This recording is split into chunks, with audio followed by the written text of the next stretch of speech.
Hi guys, it's Busmaster99. As you can see, it's a beautiful day here in Oswego, Illinois. And I just thought I'd give you a 2-year update on the mau5mobile, aka my 2004 Jaguar XJ8 Vanden Plas.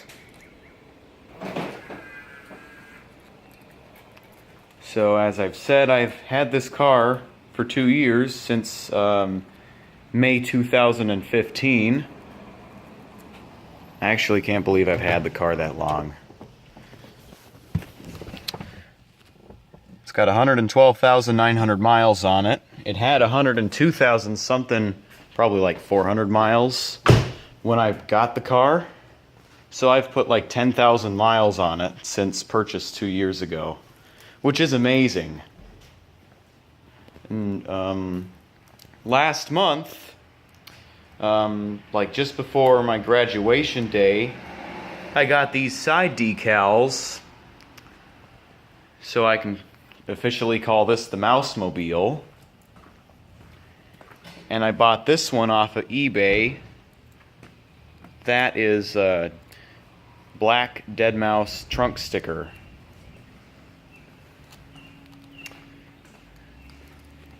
And as you can see, I also put 4.2 V8 on it because that's an indication that this has a 4.2 liter V8. And as I've said before in another video, can't remember which one, but the only reason I did that is because if you can buy a Jaguar S-Type with a V8 and have a V8 badge on the trunk, then why doesn't the Jaguar XJ8 get such a badge? Just doesn't make any sense to me. But anyway, on to the 2-year update. So over the past 2 years, this car has undergone some repairs, such as replacement of the fuel tank, replacement of the spark plugs, the transmission oil pan had to be welded because there was a leak in it. The valve cover gasket had to be changed because it was leaking oil. That was the most recent repair, and that was in March. The rear brakes had to be replaced. The coolant thermostat had to be replaced. And the only other thing I can think of is the serpentine belt. But everything's up to code right now. As you may have remembered, I did an update video saying that there was a problem with the coolant system. Well, I think I've solved that because I read online that you have to rev the engine between 2,000 and 3,000 RPMs for about a few minutes. Well, on the way back home from my graduation, I drove on the highway. I was doing like 82 or 83 something, and the RPMs were like at 2,100 or 2,200, which was good enough to cause the coolant system to be back in check. And I got worried for a second because I saw the engine coolant low light come on for 30 seconds while driving, which scared the crap out of me. I thought I had to pull over and check what was going on, but looks like I was able to continue my journey. And then when I got home, I checked the overflow tank and it had dropped a little bit.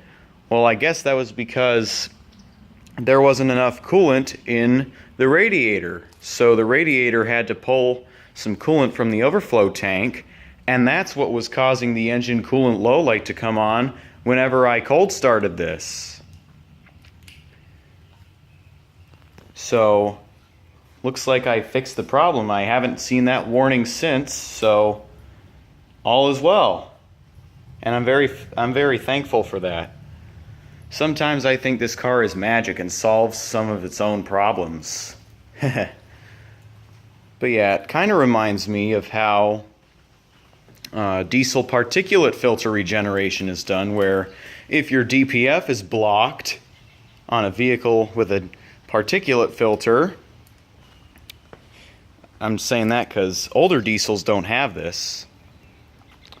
What you'd have to do is you'd have to do a stationary regeneration using a computer and some tools, or you could drive on the highway, which basically is an increased load on the engine, and that would blow the soot out of the DPF. And believe it or not, some gasoline cars are already starting to get particulate filters on them, so watch out.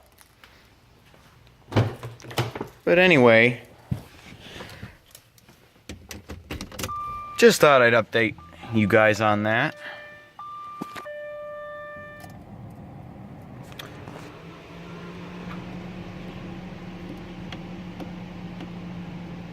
If you want to eliminate all the messages and keep them off, you can just hit the reset button as opposed to the trip button.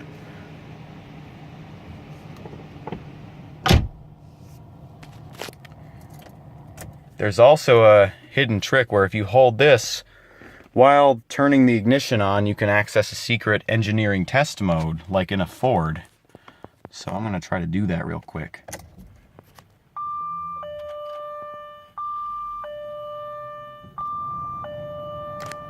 Done.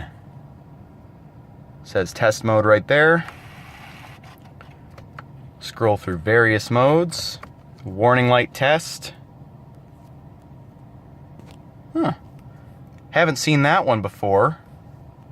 That's the kilometers per hour not available light. Huh. Don't know what the purpose of that light is.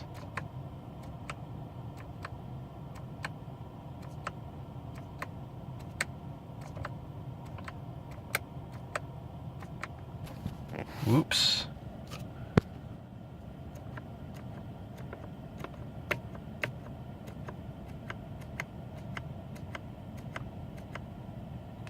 There's your digital tachometer. So watch this. If I start this up,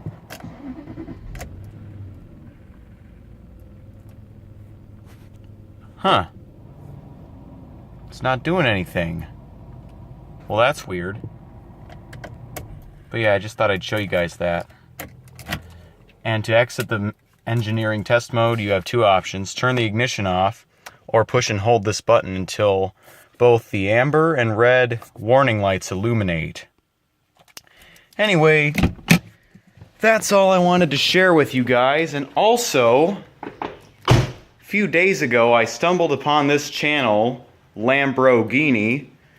It's this guy who has a Lamborghini Gallardo, and his first video was actually kind of cool. It was about his cat's reaction to his Lamborghini. And who doesn't love a cat video with a Lamborghini in it? Am I right?